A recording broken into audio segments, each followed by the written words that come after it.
அன்பின் உலகம் அன்பு நெஞ்சங்களுக்காக நான் உங்கள் அஞ்சலி ராம். இன்னைக்கு நம்ம சேனல்ல ஒரு சூப்பரான ரெசிபி பார்க்க போறோம். அது என்னன்னு பாத்தீங்கன்னா கல்யாண வீட்டு கேசரி. எவ்வளவு சூப்பரா இருக்கு பாருங்க. பார்க்கவே இது எப்படி செய்யலாங்கிறத ரொம்பவே டிப்ஸோட சொல்லி தர போறோம்.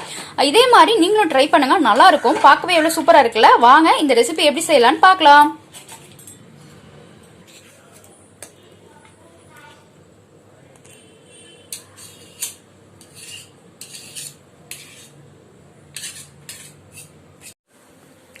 இப்போ நம்ம கல்யாண வீட்டு கேசரி எப்படி செய்யலாம்னு பார்க்க போறோம். ஸோ அதுக்கு ஃபர்ஸ்ட் ஒரு கடாயில 1 ஸ்பூன் அளவுக்கு நெய் ஊற்றி இந்த மாதிரி பாதாம் இந்த மாதிரி உடைச்சு போட்டுக்கோங்க.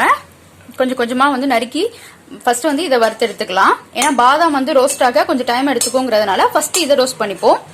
பாதாம் ஆப்ஷன் தான், இருந்தா போட்டுக்கோங்க, டேஸ்ட் இன்னும் கொஞ்சம் நல்லா இருக்கும். அப்படி இல்லைன்னா நீங்க முந்திரி மட்டும் ஃபர்ஸ்ட் வறுத்துக்கலாம். இப்போ நம்ம முந்திரியும் சேர்த்துக்கிறோம்.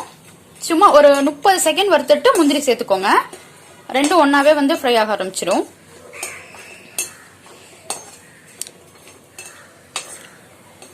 முந்திரியும் பாதாம் வறுக்கும் போது பாத்தீங்கன்னா கொஞ்சம் மீடியம் ஃபிளேம்ல வச்சுக்கோங்க. ஹை ஃபிளேம்ல வச்சீங்கன்னா அந்த கிறிஸ்பினஸ் இருக்காது நமக்கு.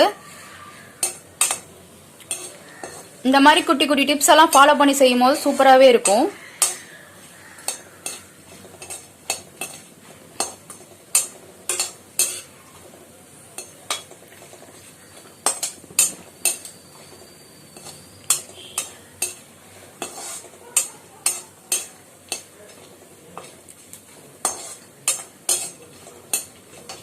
இந்த கலர் வந்தோன்னா நம்ம இப்ப பிளேட்டுக்கு மாத்திக்கலாம். அதே பேன்ல இப்போ 1 டம்ளர் ரவா எடுத்திருக்கோம். ஸோ அதே டம்ளர் அளவுக்கு 3 டம்ளர் தண்ணி சேர்த்துக்கோங்க. நீங்க எந்த கப்பால மெஷர் பண்றீங்களோ அந்த கப்பே எல்லாத்துக்கும் எடுத்துக்கோங்க. இப்போ 3 டம்ளர் தண்ணி சேர்த்தாச்சு. இப்போ இந்த தண்ணி நல்லா கொதிக்கணும். ஒரு 5 நிமிஷம் கொதிக்கட்டும். இப்போ கொஞ்சோண்டு சால்ட் சேர்த்துக்கலாம். தண்ணி கொதிக்க ஆரம்பிச்சிருக்கு. இந்த ஸ்டேஜ்ல சால்ட் சேர்த்துக்கோங்க. எந்த ஸ்வீட்டா இருந்தாலுமே கொஞ்சோண்டு உப்பு சேர்த்தோம்னாதான் அந்த ஸ்வீட் ரொம்பவே சூப்பரா இருக்கும். ஸ்வீட்டை என்ஹான்ஸ் பண்ணி தரும். இப்போ இதை நாங்க 1 டம்ளர் ரவா எடுத்து கொஞ்சமா நெய் ஊத்தி ஒரு நிமிஷம் வறுத்து வச்சிருக்கோம். எந்த ரவாவா இருந்தாலும் சரி, வறுத்த ரவாவே இருந்தாலும் சரி, 1 நிமிஷம் வறுத்துக்கோங்க. கலர் மாறக்கூடாது, ரவாவோட கலர் மாறக்கூடாது. ஆனா அந்த ஸ்மெல் மட்டும் வரணும், அந்த அளவுக்கு வறுத்துக்கோங்க. இது ஏற்கனவே வறுத்து வச்சிருக்கிறதுனால நாங்க அப்படியே ஆட் பண்ணிக்கிறோம்.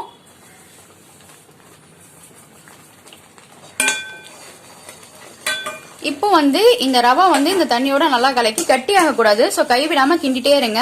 ரவா கொட்டும் போது மீடியம் ஃபிளேம்ல வச்சுட்டு கொட்டுங்க, அப்பதான் கெட்டி ஆகாது.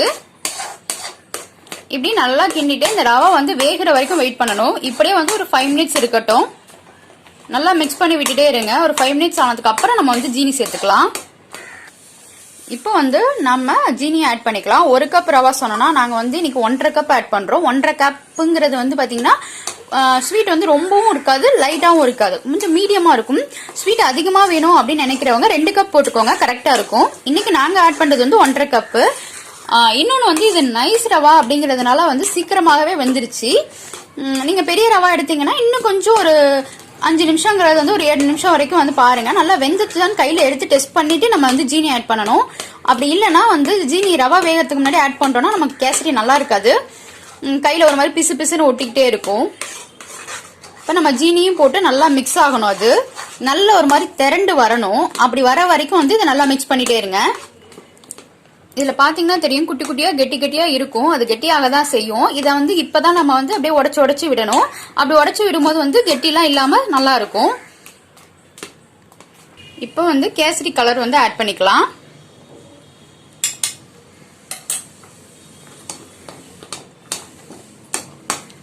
இதையும் ஆட் பண்ணி நல்லா மிக்ஸ் பண்ணுங்க.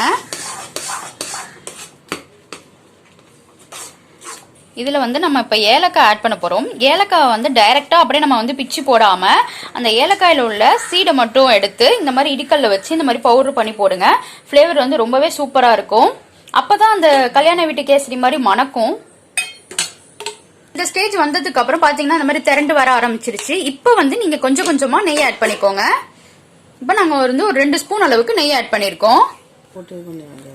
இப்ப இந்த ஸ்டேஜ்ல நம்ம அந்த ஏலக்காய் பவுடர் பண்ணி வச்சிருக்கோம், அதை சேர்த்துக்கோங்க. அதுக்கப்புறம் அந்த முந்திரி பாதாம் இது கூட நீங்க திராட்சை பிடிக்கும் அப்படின்னா நீங்க திராட்சையும் வந்து நெய்ல ரோஸ்ட் பண்ணி ஆட் பண்ணிக்கோங்க. எங்க வீட்டில் அவ்வளோவா பிடிக்காதுங்கிறதுனால நாங்கள் ஆட் பண்ணல.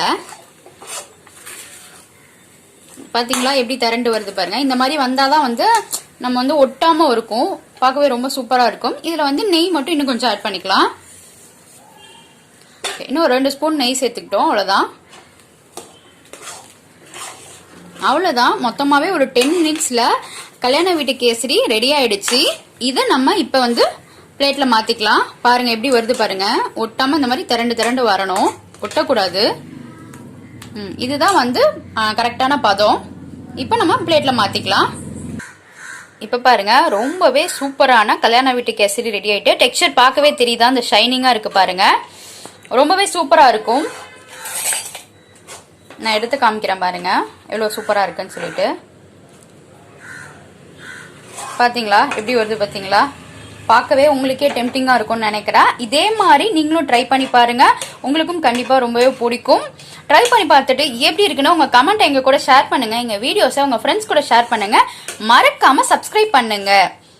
இதே மாதிரியான டேஸ்டியான ரெசிபியில் மீண்டும் சந்திப்போம். எப்போதும் இணைந்திருங்கள் நண்பர்களே. Bye by.